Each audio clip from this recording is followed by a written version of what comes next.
Hello everyone. मैंने Ranchi university का semester third का फिजिक्स माइनर का वीडियो अपलोड करना स्टार्ट किया है। तो उसमें मैंने आपका डाइवर्जेंट, कर्ल और ग्रेडियंट तीन चीज़ बताया है। अब उसके आगे का मैं आपको बताने जा रहा हूँ कि लाइन इंटीग्रल, स्टोक्स थ्योरम और गॉस डाइवर्जेंस थ्योरम, ये तीन थ्योरम ही है फर्स्ट यूनिट में। और वो बस जितना मैंने पढ़ाया, इससे बाहर तो क्वेश्चन आपका नहीं आने वाला है, इसी में आएगा। तो चलिए अब लाइन इंटीग्रल को समझते हैं। ठीक है, लाइन इंटीग्रल को समझ लेते हैं आराम से। सो देखिए, लाइन इंटीग्रल है, मे बी लाइन इंटीग्रल का वन वर्ड में जो क्वेश्चन आता है एक नंबर, उसमें पूछ ले आपसे कि व्हाट इज लाइन इंटीग्रल है, डिफाइंड लाइन इंटीग्रल। तो आप इसको भी याद कर सकते हैं कि F with vector function, curve आपका ए बी रहेगा।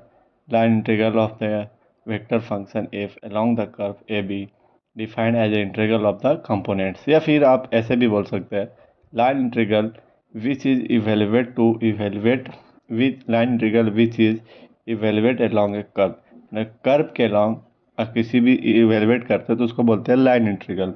ठीक है, उसका एक फार्मूला होता है जिसको बोलते हैं एफ डॉट डी आर। ठीक है, और सी एक वहाँ पर रीजन आपका हो गया। अब इसके बाद ये आपका फार्मूला हो गया, वो हो गया डिफिनेशन। तो यहाँ तक तो ठीक है, लेकिन लाइन इंटीग्रल से आपका क्वेश्चन आते हैं। तो चलिए क्वेश्चन को समझते हैं। देखिए ये क्वेश्चन है, और लाइन इंटीग्रल में एक चीज़ मैंने तो स्टार्टिंग में एक वन शॉट वीडियोस डाला था, जिसमें मैंने जो भी पूरे था कंटेंट उसको एक पेपर में समझाया था। उसमें मैंने बोला था कि लाइन इंटीग्रल जो होता है उसमें आप एक वेरिएबल में चेंज करके आप इंटीग्रेशन करते हैं। तो अगर मान लीजिए क्वेश्चन में दो वेरिएबल है तो उसको आप एक वेरिएबल में चेंज करके इंटीग्रेशन कीजिएगा। ये आपको मैंने बताया है। ठीक है, तो चलिए स्टार्ट करते हैं। अगर वीडियोस अच्छे लगेंगे तो लाइक सब्सक्राइब कीजिएगा। और आगे देखिए, evaluate integration of F d r, F is equal to A C cups y square equal to 4ax in x y plane from 0,0 4,4, यानी एक्स जो 0 से 4 जा रहा है, वाई भी 0 से 4 जा रहा है। ये रीजन दिया हुआ है, ये एफ दिया हुआ है। तो आपको क्या करना है, सबसे पहले फार्मूला लगाना है। तो फार्मूला के लिए आप यहाँ पे इंटीग्रेशन लगाएंगे, सी लगाएंगे, एफ की जगह पर ये लिखेंगे, लेकिन डी आर चाहिए आपको। तो आर जो होता है position vector, r vector equal to x i cap plus y j cap plus z j cap होता है। तो आप इसको डी आर निकालना, तो डेरिवेटिव कर दीजिए, तो d x d y and d z हो जाएगा। तो आप इसको रख दीजिए, एफ की जगह पर रखिए और डी की जगह ये रखे। अब आपको क्या करना, आई के साथ जाएगा, जे के साथ जाएगा, के साथ जाएगा, क्योंकि डॉट प्रोडक्ट होता है। देखिए आई डॉट आई वन हो जाता है, और ये जब इसके साथ होगा तो x square y square d x आएगा, प्लस तो प्लस, अब ये फिर जे के साथ जाएगा तो वन हो जाएगा, और वाई डी वाई हो जाएगा, के तो यहाँ पर जीरो हो जाएगा। यहाँ तक क्लियर है। अभी मैंने आपको क्या बताया कि जो भी लाइन इंटीग्रल होता है उसको एक वेरिएबल में चेंज करके सॉल्व करता है। तब इसको एक वेरिएबल में चेंज करेंगे, तो अब कैसे चेंज होगा उसको समझिए। आपको यहाँ पर दिया हुआ क्या है, x square plus y square, जब इसको किया तो आपका ये आया। और उसके बाद क्वेश्चन में दिया Y square equal to 4ax, ये हम जानते हैं। अब इसका आप कर्व बनाइए, चाहे तो फिर वाई स्क्वायर के जगह पर आप 4x पुट कीजिए, और फिर dx की जगह पर dy पुट कीजिए। तो आप इसको कैसे बनाइएगा मैं आपको बता रहा हूँ। ठीक है, तो मैंने क्या क्वेश्चन दिया था, बी नो डेट, इसको डेरिवेटिव किया, 2y dy is equal to 4dx हो गया। अब इसको आप अगर x में चेंज कीजिएगा तो y square equal to 4x बैठाइएगा। तो अभी हम वहीं आपको करने जा रहे हैं। तो अब देखिए कैसे इसको आप सॉल्व कीजिएगा। तो देखिए एक्स स्क्वायर तो एक्स स्क्वायर, वाई स्क्वायर की जगह पर 4x करेंगे क्योंकि x में चेंज कर रहे हैं। तो अब x में चेंज कर रहे हैं तो इसको रखेंगे 4x, डी एक्स हो जाएगा। तो एक्स स्क्वायर 4x और फिर डी एक्स, और प्लस तो प्लस, और वाई डी वाई है। तो देखिए जब इसको सॉल्व किए थे आप तो वाई डी वाई इक्वल कितना है, 2dx, यहाँ पर 2dx रख दिए। अब इसके बाद dx को हम बाहर लेंगे, यहाँ पर dx लिख दीजिएगा।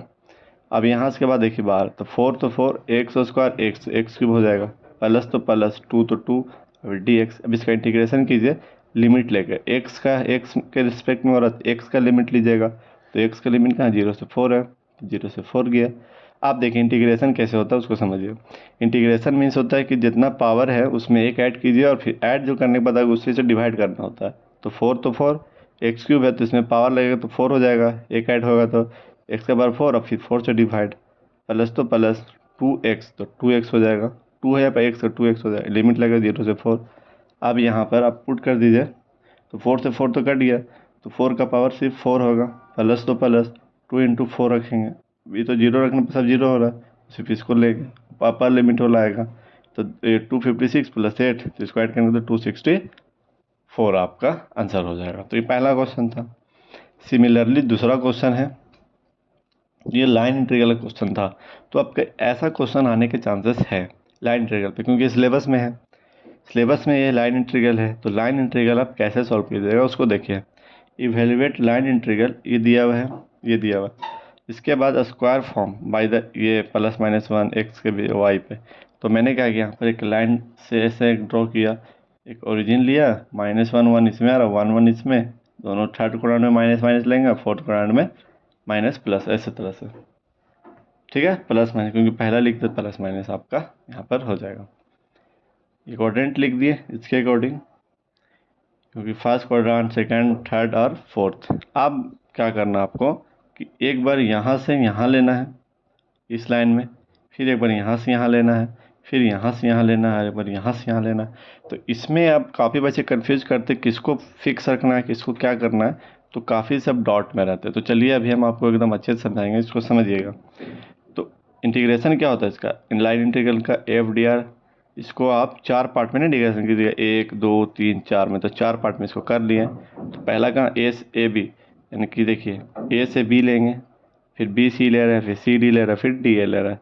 तो पहले जब लेंगे तो आप F दिया हुआ क्या है आपका, F इजिकल टू क्या दिया हुआ है, x² प्लस XY, और dx को आप i कैप लिख सकते हैं, x² प्लस y² dy को आप j कैप लिख सकते हैं। ऐसा आएगा क्योंकि f equal to i cap j cap में ही ना दिया हुआ रहता है। जैसे क्वेश्चन नंबर पहले देखिए, यहाँ पर i कैप j कैप है, लेकिन यहाँ पर i कैप j कैप ना देके यहाँ पर dx dy दिया, तो आप इसको चेंज कर लीजिए i कैप j कैप में, ऐसे आप कर सकते हैं।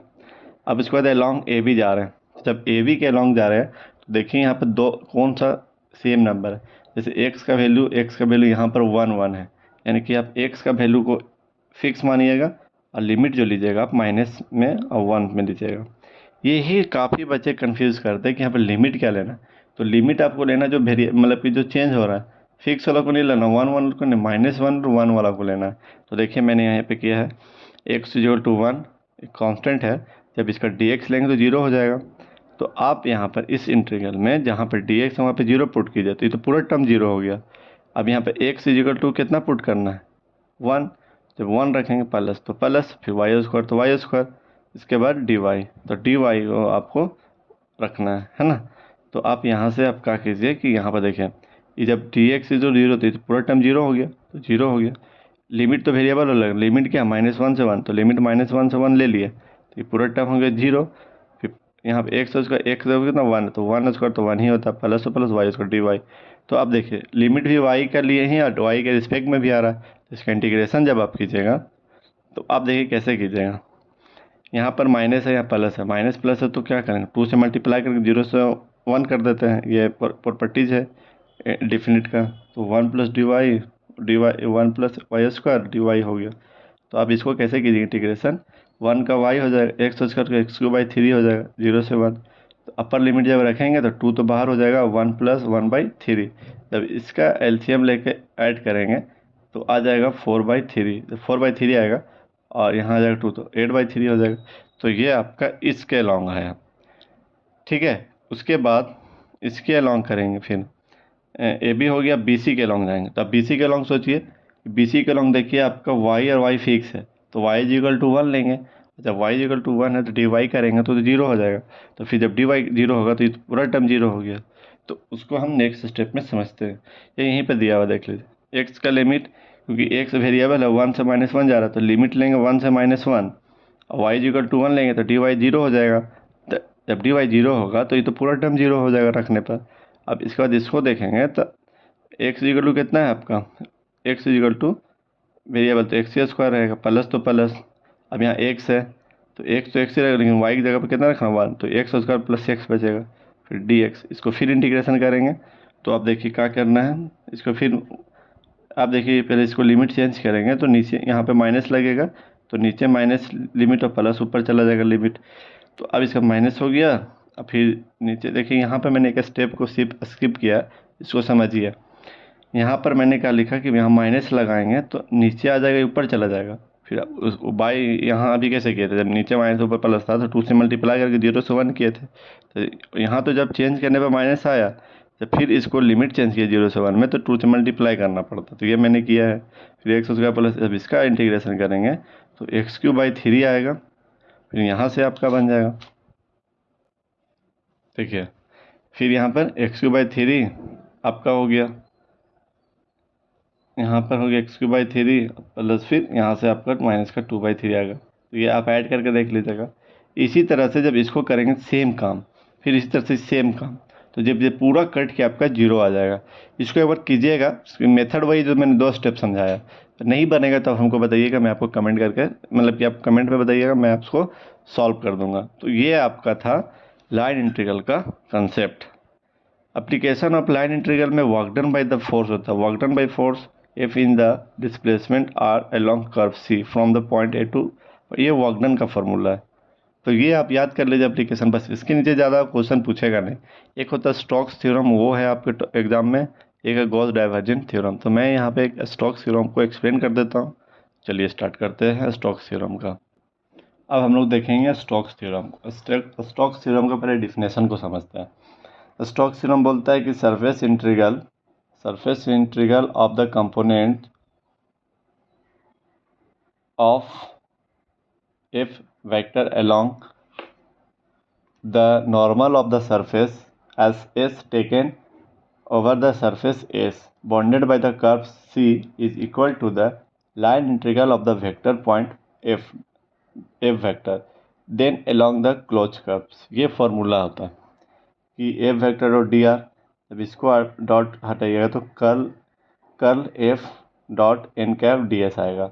अब डी एस क्या है, डी एस जो है आपका समझिए, डी एस जो है dx/dy है, लेकिन डिपेंड करता है कभी कभी डायरेक्शन पे कि इसको डी एस को कैसे सिलेक्ट करना होता है। तो चलिए मैं आपको थोड़ा डी एस का कंसेप्ट बता देता हूँ, ताकि उससे आप कुछ हद तक बढ़िया कर पाएँ, ठीक है।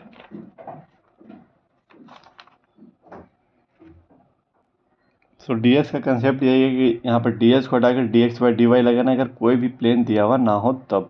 जैसे क्वेश्चन देखें, यूजिंग, हम लोग को क्वेश्चन मेन अटेम्प्ट करने आने चाहिए। कंसेप्ट जैसे कोई भी क्वेश्चन को अटेम्प्ट करने से आपका कंसेप्ट क्लियर होता है। तो चलिए क्वेश्चन को पहले देखते हैं। थ्योरी है जो मैंने दिया, बस वही है, फार्मूलाज हैं। कर्ल एफ निकालना, कर्ल एफ आप जानते हैं कैसे निकालना रहता है, एन नॉर्मल वेक्टर और डी एस। इसको अभी मैं आपको बताऊँ क्वेश्चन के माध्यम से, तो समझिए। अगर वीडियोज अच्छे लगे तो लाइक और सब्सक्राइब जरूर कीजिए चैनल, क्योंकि और वीडियोज़ मैं अभी लाऊंगा। तो using a Stokes theorem evaluate x y d x plus x y square d y where C is the square in x y plane. जब एक्स वाई प्लेन ही बोल दिया, जब एक्स वाई प्लेन बोल दिया, तो अब आपको मैं बताऊँ यूनिट वेक्टर यहाँ पर के कैप होगा। तो देखिए, और इसके बाद विथ वर्टेक्स दिया हुआ 1 0 -1 0 -1 0 0 1 0 -1। तो एफ इज इक्वल टू, ये पूरा फंक्शन दिया तो यहाँ पर रख दिया। इसके बाद पहले आपको कर्ल एफ निकालना, तो कर्ल एफ का मेथड यही है। इसका डिटर्मिनेंट जैसे सॉल्व करना, आई जे, फिर del by del x, del by del y, del by del z, x y square 0। अब यहाँ से इसका क्या करेंगे, इसको बंद करेंगे, इसको बंद करें तो ये दोनों 0 हो जाएगा। जब इससे इसमें करेंगे मल्टीप्लाई माइनस करके, देखिए यहाँ पर जेड है लेकिन यहाँ पर एक्स वाई, तो भी 0 हो जाएगा। माइनस में जेड तो माइनस जेड।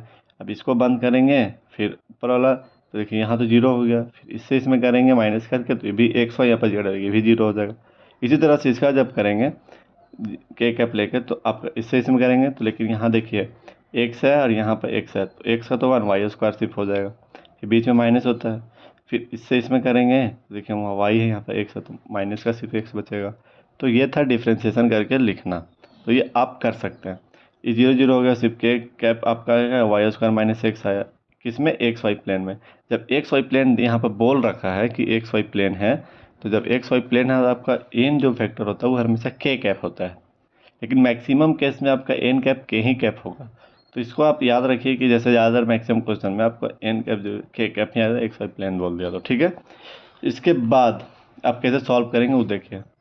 कर्ल निकाल लिए, डॉट एन कैप जो है के कैप आया, तो के कैप यहाँ रख दीजिए। देखिए कर्ल निकालें तो आपका ये आया k cap x square minus y, फिर ये के कैप, और फिर एक्स डी एक्स जगह पर मैंने क्या बोला था, डी एक्स डी वाई रखना है, डी एक्स डी वाई। अब देखिए डॉट के कैप, तो ये तो 1 हो गया, वाई स्क्वायर माइनस एक्स ही बचा, तो वाई स्क्वायर माइनस एक्स। अब ये लिमिट जो दिया था, लिमिट मैंने यहाँ पर रख दिया। लिमिट देखिए एक्स का वैल्यू कहाँ से कहाँ, मिनिमम एक्स का वैल्यू -1 है, मैक्सिमम 1 है, तो -1 से 1। वाई का वैल्यू भी मिनिमम 1 है और मैक्सिमम 1 है, तो -1 to 1 ऐसे लिमिट रखा जाता है। अब ये नहीं कि यहाँ पर 0 1 है, यहाँ -1 तो रख दिया, ऐसा नहीं। यहाँ देखिए एक्स का मिनिमम वैल्यू कहाँ, माइनस में, मैक्सिमम वैल्यू 1 है, तो वही रख के चलना है। इसके बाद मैंने यहीं के डॉट के किया, 1 आ गया, इसको सेम लिख दिया, फिर d x by d y हो गया। अब इसको पहले एक्स के रिस्पेक्ट में डिफ्रेंसिएशन इंटीग्रेशन करके करेंगे, फिर इसको वाई के रिस्पेक्ट में। तो देखिए इसको कैसे करेंगे। ये पहला लिमिट क्या है, वाई का है, तो पहले इसको वाई के करेंगे, तो वाई करेंगे तो वाई स्क्वायर है, इसका इंटीग्रेशन y³/3 माइनस एक्स, फिर यहाँ पर वाई हो जाएगा, फिर -1 रखेंगे। तो लिमिट जब यहाँ पुट करेंगे, तो जब लिमिट पुट करेंगे तो 1, देखिए जब अपर लिमिट रखेंगे 1, तो 1/3 माइनस में, फिर यहाँ 1 रखेंगे तो माइनस का एक्स, फिर बीच में माइनस होता है क्योंकि a माइनस बी ही होता है ना। तो अब इसको रखेंगे, तो देखिए 1 रखेंगे तो 1/3 माइनस में, जब यहाँ 1 रखेंगे y की जगह पर, तो माइनस का एक्स आ जाएगा, फिर माइनस, फिर भी लोअर लिमिट रखेंगे। तो देखिए जब माइनस है तो ये ऑड में है, तो माइनस का 1/3, फिर यहाँ माइनस करेंगे प्लस का एक्स आ जाएगा। अब इसको फिर जब सिंप्लीफाई करेंगे तो देखिए यहाँ माइनस और यहाँ माइनस, तो प्लस हो गया, और 1/3 तो 2 गो है, तो 2/3 हो जाएगा, तो 2/3। अब देखिए -x और फिर -x, तो माइनस का 2x, तो ये ऐड हो गया। फिर इसको अब x रिस्पेक्ट फिर इंटीग्रेशन कीजिए, तो 2/3, फिर 2/3x हो गया इंटीग्रेशन में, माइनस में 2x, तो फिर इसका करेंगे इंटीग्रेशन, तो 2x² 2 आएगा, लेकिन 2 से 2 तो कट जाएगा क्योंकि x² 2 आएगा, 2 है तो 2 से 2 कट गया, सिर्फ x² आ गया। फिर यहाँ से आप लिमिट रखिए, तो जब 1 रखेंगे तो 2/3, फिर माइनस में 1, फिर माइनस, फिर यहाँ रखेंगे लिमिट, तो माइनस का 2/3, फिर यहाँ पर रखें तो माइनस का 1। तब देखिए 2/3 और यहाँ माइनस है तो यहाँ माइनस, तो प्लस हो गया, तो 2/3 या प्लस का 2/3, तो कितना हो जाएगा 4/3। इसको इंटीग्रेशन करिए या एडिशन सब्ट्रैक्शन करने के बाद माइनस का 1/3 प्लस का 5/3, जब फिर इसको ऐड करेंगे तो आपका 4/3 आएगा आंसर। तो ये था आपका स्टोक्स थ्योरम पर क्वेश्चन। तो मैं आपको एक क्वेश्चन होमवर्क दे रहा हूँ, अगर आपको इसका स्क्रीनशॉट लेकर रखना है कि इतना से हिंट से बन जाए क्वेश्चन, ट्राई कीजिए, अगर नहीं बनेगा तो फिर मैं आपको वीडियोस अपने चैनल पर अपलोड कर दूंगा। ठीक है, और वीडियो अच्छे लगे तो लाइक सब्सक्राइब जरूर कीजिए हमारे चैनल्स को। ठीक है, ओके, थैंक यू।